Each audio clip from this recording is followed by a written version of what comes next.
हमारे यहाँ अल्ट्रासाउंड, आधुनिक आईसीयू, एक्सरे, वेंटिलेटर सहित हर प्रकार के ऑपरेशन हाथ पर दूरबीन द्वारा किए जाते हैं। और हाँ, हरियाणा व पंजाब के आयुष्मान कार्ड से मुफ्त सर्जरी की सुविधा भी उपलब्ध है। 17 सालों से लगातार आपकी सेवा में राज हॉस्पिटल, मलोट रोड, मंडी, डबवाली।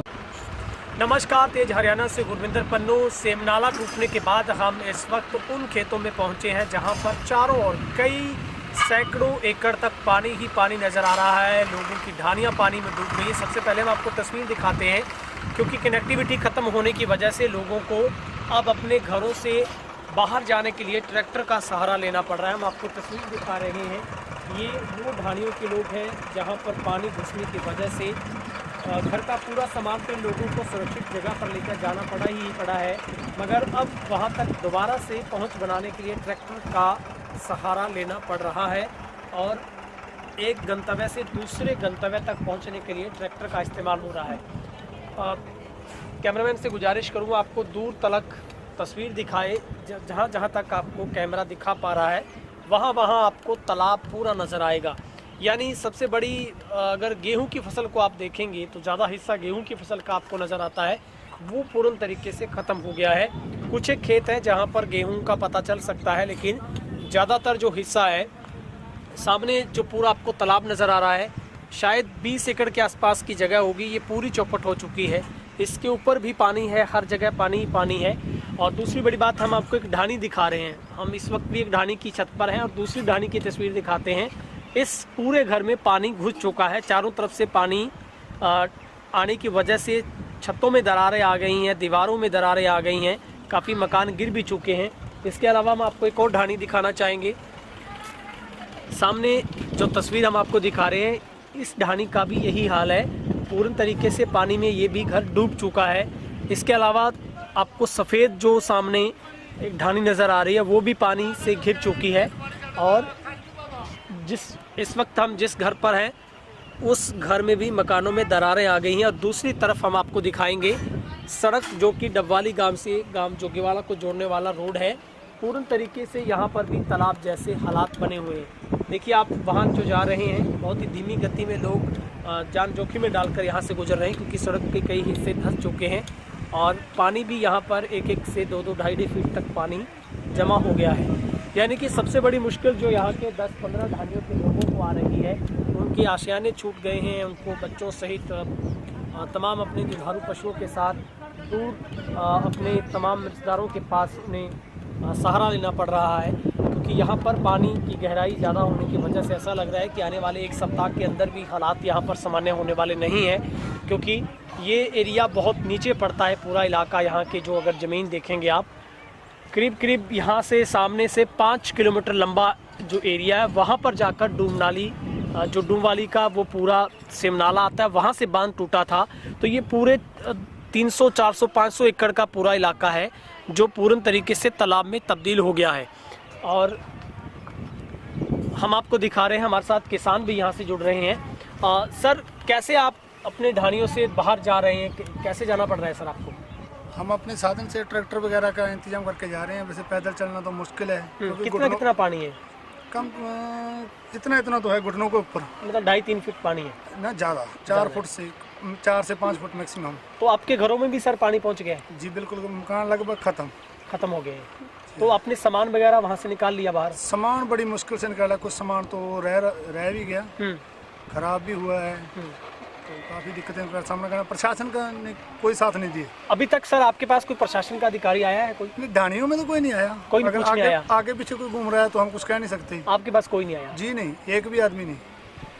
आपके जो खेत हैं सर, खेतों में कितना नुकसान हो गया है? लगभग पूरी फसल खत्म हो गई है, पूरी बिल्कुल खत्म, तहस नहस। अब क्या लगता है सर, इस इलाके में जो पानी खड़ा है, कितने दिनों तक सूखने के आसार हैं? लगता है आपको नीचा इसका स्तर? कह रहे हैं कि हफ्ते में भी अगर सूख जाए तो अच्छा है, मैक्सिमम 10 दिन।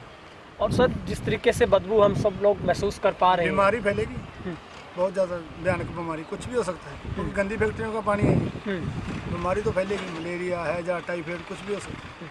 सर पूर्ण तरीके से आपके घर खत्म ही हो गए, मान सकते हैं हम लोग, देख सकते हैं आप हाँ, नीचे वाला मकान देख सकते गिरने हैं। शुरू हो गए जी हाँ, हैं। जी हाँ। तो क्या मांग करते हैं सर? सरकार आपको आशियाने का भी पूरा सरकार के तो मुआवजा? सिर्फ आश्वासन होते हैं, लेने देने को कुछ नहीं। बोल के जाएंगे इतना कर देंगे, इतना कर देंगे, कोई नहीं पूछता। तब पूछते हैं जब वोट लेना होता है, कोई कुछ नहीं करेगा। तो अभी सर आपकी फसल भी बर्बाद हो गई है, फिर इसकी गिरदावरी भी तो मांग गिरदावरी तो होनी चाहिए, कम से कम 60-70 हज़ार रुपया प्रति एकड़ मिलेगा तो किसान कुछ कर, क्योंकि मकान खत्म, मकान का कौन देगा? दीवारें गिर गई, मकान गिर गया, उसकी तो गिरदावरी कोई नहीं करेगा। करेगा तो खेतों की करेगा। तो 50-60 हज़ार तो खेतों का है। अच्छी फसल थी, टाइम से बरसात हो गई थी, सब कुछ खत्म है, कुछ नहीं। ठीक है, हम आपको दूसरा हिस्सा भी दिखा रहे हैं। ये पूरा सामने से जोगेवाला गांव की सीमा शुरू हो जाती है, वहाँ तक पानी पहुँचा हुआ है। ये सामने सरकारी स्कूल की बिल्डिंग और उसके साथ एक ढाणी और नज़र आपको आ रही है। ये पूरा जो इलाका है ये पूरा पानी से जलमग्न हो गया है और यहाँ पर कनेक्टिविटी लगभग 0 हो चुकी है। मतलब यहाँ पर जो करीब 5 से 6 ढाणियाँ, इनकी कनेक्टिविटी ख़त्म है। इनको बाहर अगर जाना है तो ट्रैक्टर के जरिए लोग जा सकते हैं और बाकी ये मकान कभी भी गिर सकते हैं। ऐसी आशंका है कि 2-3 दिनों के भीतर बहुत बड़ा नुकसान होगा। शायद इसकी कल्पना इन लोगों ने कभी नहीं की थी, क्योंकि आप खुद अंदाज़ा लगा सकते हैं कि कितनी मुश्किल के साथ, मेहनत के साथ लोगों ने अपने आशियाने बनाए। अब उन्हीं घरों से बाहर उनके परिवारों को रहना पड़ रहा है। सिर्फ मुखिया लोग घर को संभालने की कोशिश कर रहे हैं। सिर्फ उम्मीद बाकी बची है कि शायद कोई मकान उनका साबुत बचे, मगर जिस तरीके से पानी का घेराव और जो गहराई है उससे यही लगता है कि बहुत बड़ा नुकसान लोगों को झेलना पड़ेगा। दूसरी बात है, जितने भी ट्यूबवेल कनेक्शन लोगों के थे, वो ट्यूबवेल कनेक्शन जो हम आपको दिखा रहे हैं, अगर ट्यूबवेल कनेक्शन आप देखेंगे तो लोगों के जितने भी ट्यूबवेलों के ऊपर मकान बने थे, ट्रांसफार्मर थे, वहाँ पर ट्यूबवेल थे, वो भी ख़त्म हो गए हैं सारे के सारे। इस इलाके में ऐसे 40-50 कनेक्शन नज़र आते हैं, बाकी हो सकता ज़्यादा भी हो, मगर स्थिति काफ़ी ख़राब हो रही है। तो यहाँ पर तमाम लोगों को बेहद मुश्किलों का सामना करना पड़ रहा है, क्योंकि इस पूरे एरिया में बदबू फैल चुकी है, क्योंकि फैक्ट्रियों का गंदा केमिकल युक्त पानी जो पूरा एक हड़ के तौर पर एक बाढ़ जैसे हालात यहाँ पर नज़र आ रहे हैं। शायद पनडुब्बी का सहारा इन लोगों को लेना पड़े, क्योंकि खेतों में कनेक्टिविटी बिल्कुल 0 हो गई है। जिन किसानों के खेत है वो खेत में अब नहीं जा सकते हैं। जो यहाँ पर दर्जन से ज़्यादा ढाणियाँ थी, उन लोगों के मकान ख़त्म हो गए हैं। उन लोगों को यहाँ से पलायन करना पड़ा है पूरे सामान के साथ। लेकिन दुख की बात है कि कोई प्रशासनिक अधिकारी ट्रैक्टर पर सवार होकर इन लोगों के पास पहुँच सकता था, कि इनके पास राहत सामग्री पहुँचाई जा सकती थी। क्या इनके पास उतना भंडारण बचा भी है या नहीं बचा है? बड़ी मुश्किल के साथ लोग यहाँ से अपने ज़रूरी सामान को लेकर यहाँ से निकले थे और उसके बाद यहाँ पर अब बाढ़ जैसे हालात बने हुए हैं। लगातार तेज़ हरियाणा की इस खबर के ऊपर नज़र बनी हुई है। हम पल पल की अपडेट आप तक पहुँचा रहे हैं, इस उम्मीद और इस नई किरण के साथ कि इन लोगों को पूर्णतः मुआवजा मिले, इन लोगों के आशियाने जो बर्बाद हो उसकी भी सरकार भरपाई करे और इनका हर तरीके की जो ज़रूरी इनको ज़रूरतें हैं उनको भी प्रशासन जल्द से जल्द पूरा करे। इस वीडियो को अगर आप देख पा रहे हैं तो शेयर जरूर करें। चैनल पर पहली बार आए हैं तो सब्सक्राइब करें। बहुत बहुत शुक्रिया।